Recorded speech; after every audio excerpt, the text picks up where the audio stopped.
Guys, welcome to success by Shikha my official YouTube channel. और मैं हूं शिखा और आज हम लोग 1 सितंबर के कुछ इम्पोर्टेंट करंट अफेयर्स देखने वाले हैं। और मैं बैंकिंग अवेयरनेस का भी अल्टरनेट डेज पे एक वीडियो डाल रही हूँ, उसको भी आप लोग देखते रहिएगा। और हम लोग करंट अफेयर डेली स्टार्ट करने से पहले 2-4 क्वेश्चन पहले देखते हैं, जो भी पुराना वाला है उसको भी हम लोग एक बार देख लेते हैं।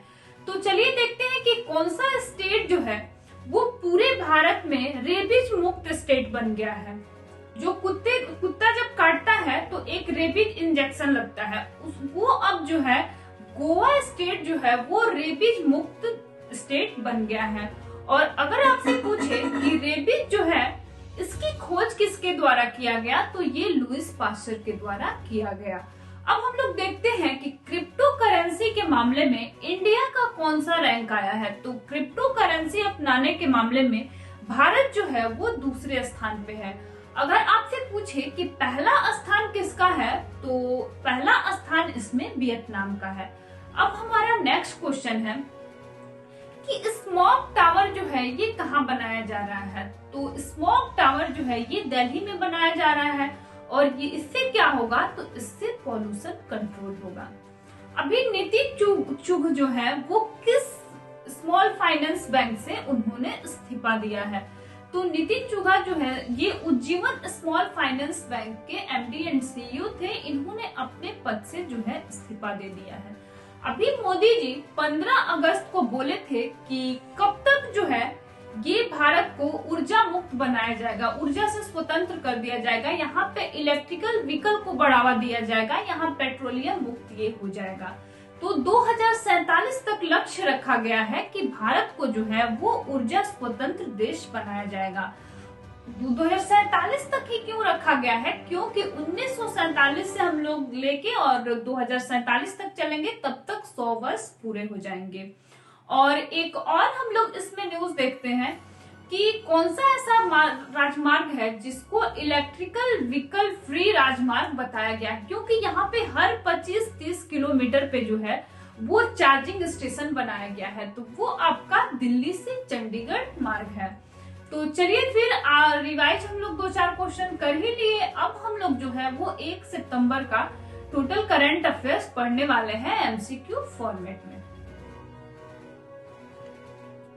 तो चलिए हम लोग अपना पहला क्वेश्चन स्टार्ट करते हैं। तो हमारा पहला क्वेश्चन है कि ऑलराउंडर क्रिकेटर स्टुअर्ट बिनी ने सभी प्रारूपों से संन्यास की घोषणा की है।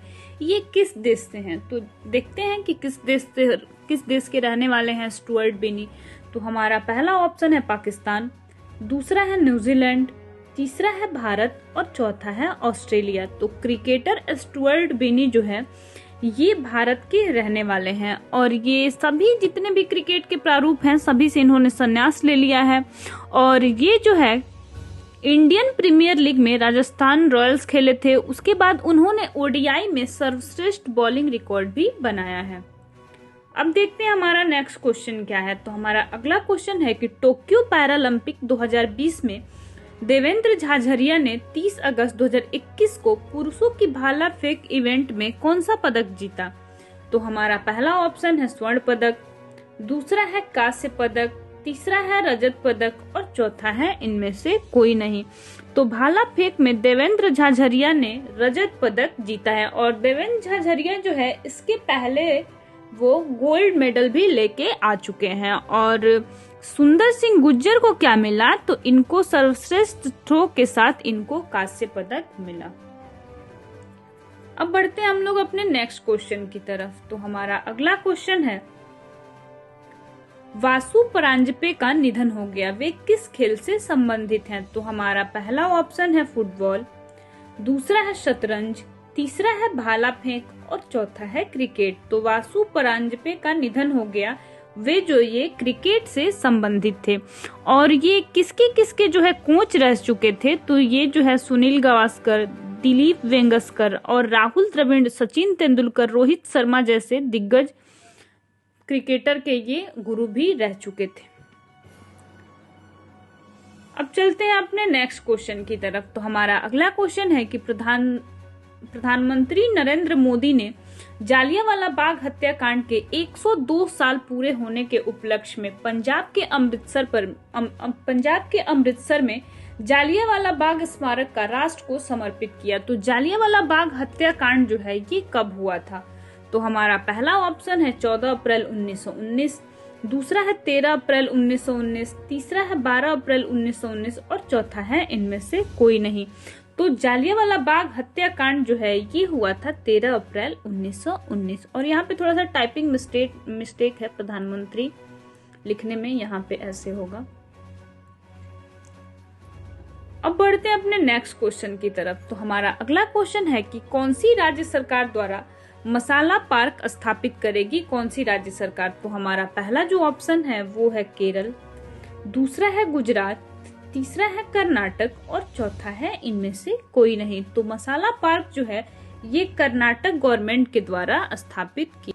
और अगर आपसे कर्नाटक का फॉर्मेशन पूछे कि कर्नाटक का निर्माण कब हुआ था, तो ये हुआ था 1 नवंबर 1956 में। और कर्नाटक का लिटरेसी रेट कितना है? तो ये है 75.36%। सेक्स रेशियो यहाँ पे कितना है? तो यहाँ पे 1000 मेल पे जो है ये 973 फीमेल है। और विधानसभा में यहाँ पे टोटल कितना सीट है? तो 225 सीट है। लोकसभा में 28 सीट है, राज्यसभा में 12 सीट है। और टोटल जिलों की संख्या कितनी है? तो टोटल जिलों की संख्या यहाँ पे 30 है।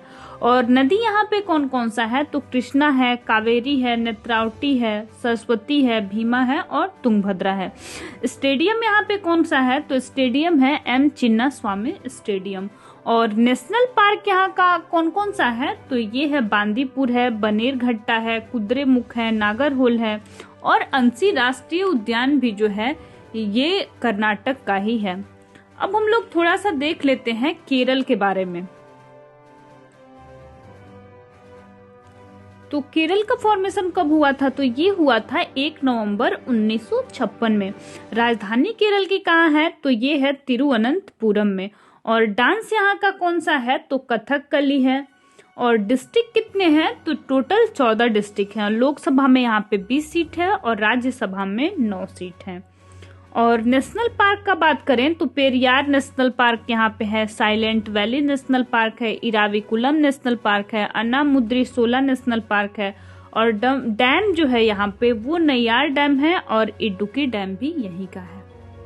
अब बढ़ते हैं अपने अगले क्वेश्चन की तरफ। तो हमारा अगला क्वेश्चन है कि इंडियन बैंक के एमडी एंड सीईओ कौन नियुक्त किए गए हैं? तो हमारा पहला जो ऑप्शन है वो है रजनीश कुमार, दूसरा है महेश जैन, तीसरा है शांतिलाल जैन और चौथा है इनमें से कोई नहीं। तो इंडियन बैंक के एमडी एंड सीईओ जो नियुक्त हुए हैं उनका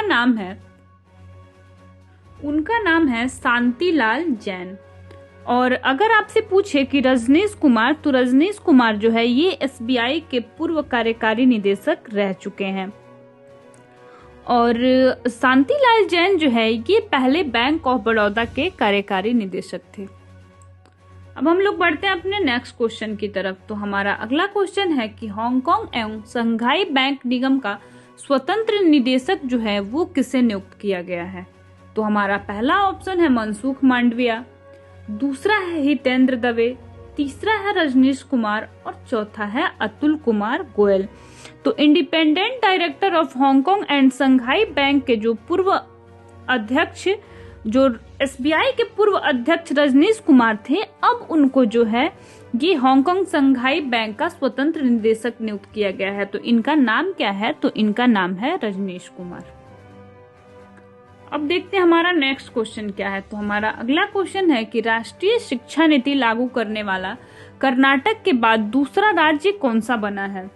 तो हमारा पहला ऑप्शन है दिल्ली, दूसरा है पंजाब, तीसरा है हरियाणा और चौथा है मध्य प्रदेश। तो राष्ट्रीय शिक्षा नीति को लागू करने वाला कर्नाटक के बाद जो दूसरा स्टेट बना है वो आपका बना है मध्य प्रदेश। और मध्य प्रदेश के चीफ मिनिस्टर का क्या नाम है? तो इनका नाम है शिवराज सिंह चौहान। अब बढ़ते हैं अपने नेक्स्ट क्वेश्चन की तरफ। तो हमारा अगला क्वेश्चन है किस डिजिटल भुगतान प्लेटफॉर्म को भारतीय बीमा नियामक और विकास प्राधिकरण से बीमा जो है वो ब्रोकिंग लाइसेंस मिल गया है? तो हमारा पहला ऑप्शन है गूगल पे, दूसरा है फोन पे, तीसरा है पेटीएम और चौथा है भारत पे। तो ये भारतीय बीमा नियामक और विकास प्राधिकरण बीमा ब्रोकिंग लाइसेंस जो है ये फोन पे को मिला है। अब बढ़ते हैं अपने नेक्स्ट क्वेश्चन की तरफ। तो हमारा अगला क्वेश्चन है कि बुद्ध देव गुहा का निधन हो गया, ये किस पेशे से संबंधित थे?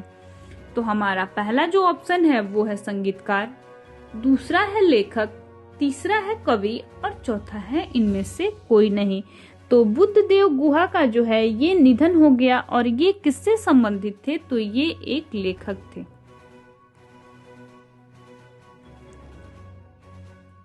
आज के लिए इतना ही, और कैसा लगा मेरा ये क्लास आप लोग कमेंट बॉक्स में जरूर बताइएगा। अगर कंटेंट अच्छा लगे तो फिर चैनल को लाइक शेयर सब्सक्राइब जरूर कीजिएगा। Thank you.